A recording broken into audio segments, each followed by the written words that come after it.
जय हिंद दोस्तों, हर हर महादेव। मैं सभी का दोस्त आपका छोटा भाई प्रवीण। दोस्तों, पिछले ही क्लास में हम लोग क्लास कर रहे थे, महाराजा रणजीत सिंह के बारे में हम लोग पढ़ रहे थे। यह पार्ट 2 है, ठीक है। तो बिना देर किए हुए इस क्लास को हम लोग शुरू करते हैं, ठीक है। देखिए, महाराजा रणजीत सिंह 1801 से 1839 तक रहा, ठीक है।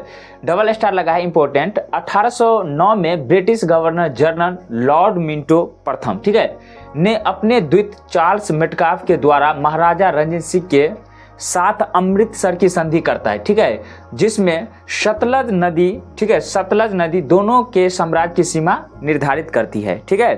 कितने ईस्वी में? तो 1809 ईस्वी में, ठीक है। उसके बाद लिखा है अफगानिस्तान के राजा शाह शुजा, ठीक है मित्र। अफगानिस्तान के राजा कौन? तो शाह शुजा, ठीक है। शाह शुजा ने महाराजा रणजीत सिंह को कोहिनूर हीरा जो होता है वो भेंट करता है, ठीक है, महाराजा रणजीत सिंह को, ठीक है। कौन? तो अफगानिस्तान का राजा होता है शाह शुजा, ठीक है। उसके बाद लिखा है 1839 में महाराजा रणजीत सिंह की मृत्यु हो जाता है। क्वेश्चन आएगा कि महाराजा रणजीत सिंह की मृत्यु जो है कितने ईस्वी में होता है? तो 1839 ईस्वी में, ठीक है मित्र। उसके बाद देखिए स्टार लगा है, इसके मृत्यु के बाद सिख साम्राज्य का कोई अस्थायी उत्तराधिकारी प्राप्त नहीं होता है, ठीक है। यानी इनके मरने के बाद जो है कोई भी जो है उत्तराधिकारी जो है प्राप्त नहीं होता है, ठीक है। उसके बाद लिखा है, देखिए लिखा हुआ है, बहुत इंपॉर्टेंट चल रहा है अभी क्लास। महाराजा रणजीत सिंह के मृत्यु के बाद पहला खड़क सिंह, ठीक है, महाराजा रणजीत सिंह के मृत्यु के बाद पहला खड़क सिंह, उसके बाद नौनिहाल, और उसके बाद है शेर सिंह, उसके बाद है अजीत सिंह शासक बने, ठीक है। फिर से इस बात को हम लोग देख लेते हैं, यानी कि महाराजा रणजीत सिंह के मृत्यु के बाद जो है, ठीक है, खड़क सिंह, ठीक है, उसके बाद है नौनिहाल सिंह, फिर शेर सिंह, ठीक है, और उसके बाद जो है अजीत सिंह जो है शासक बनता है, ठीक है। उसके बाद देखिए डबल स्टार है, महाराजा रणजीत सिंह के सबसे छोटी पत्नी का नाम पूछा जाता है एग्जाम में, ठीक है। तो जिंद कौर, ठीक है, जिंद कौर लिखा हुआ है। महाराजा रणजीत सिंह की सबसे छोटी पत्नी का नाम बताइए, तो जिंद कौर, ठीक है।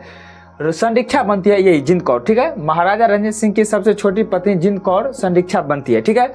और उसका बेटा 4 वर्ष की अवस्था में दिलीप सिंह, ठीक है। महाराजा रणजीत सिंह की बेटे का अगर नाम पूछा जाएगा तो दिलीप सिंह, ठीक है। 4 वर्ष की अवस्था में दिलीप सिंह खालसा साम्राज्य के संस्थापक बनता है, ठीक है। प्रधान सेनापति जो है लाल सिंह बनता है, ठीक है। प्रधान सेनापति लाल सिंह बनता है, और 4 वर्ष की अवस्था में दिलीप सिंह यानी महाराजा रणजीत सिंह के बेटे जो है वो खालसा साम्राज्य के संस्थापक बनता है, ठीक है। उसके बाद देखा है क्वेश्चन पूछा जाएगा कि सिखों में कुल कितने युद्ध हुए? तो 2, ठीक है। बहुत ही आसान शब्दों में बता दूं कि सिख में 2 शब्द है तो कुल 2 ही युद्ध होता है, ठीक है। उसके बाद क्वेश्चन आएगा कि पहला युद्ध 1845 और 1846 में होता है, ठीक है।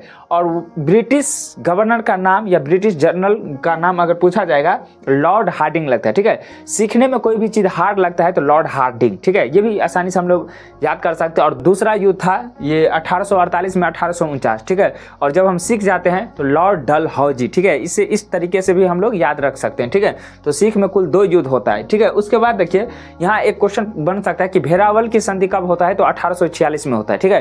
क्वेश्चन अगर पूछा जाएगा कि भेरावल की संधि कब होता है मित्र? 1846 ईस्वी में, ठीक है। उसके बाद लिखा है कि लाहौर की संधि कब होता है? तो 1849 में। ये भी इंपॉर्टेंट क्वेश्चन बन सकता है कि लाहौर की संधि कब होता है? तो 1849 में, ठीक है। 1849 में लाहौर की संधि होता है, और उसके बाद जो है सिख साम्राज्य का भंग हो जाता है, ठीक है। 1849 में, ठीक है, लाहौर की जब संधि होता है तो सिख साम्राज्य जो है भंग हो जाता है, ठीक है। तो आज का क्लास था महाराजा रणजीत सिंह के बारे में हम लोग क्लास किए, ठीक है। और चैनल पर यदि आप लोग पहली बार विजिट किए हैं तो इस चैनल को जो अवश्य आप लोग सब्सक्राइब करके रखिएगा, क्योंकि आने वाला क्लास जो है बहुत इंपॉर्टेंट क्लास आएगा मित्र, ठीक है। मिलते हैं इसी अंदाज में नेक्स्ट क्लास में, तब तक के लिए खुश रहिए, मेहनत करते रहिए। जय हिंद, वंदे मातरम, हर हर महादेव।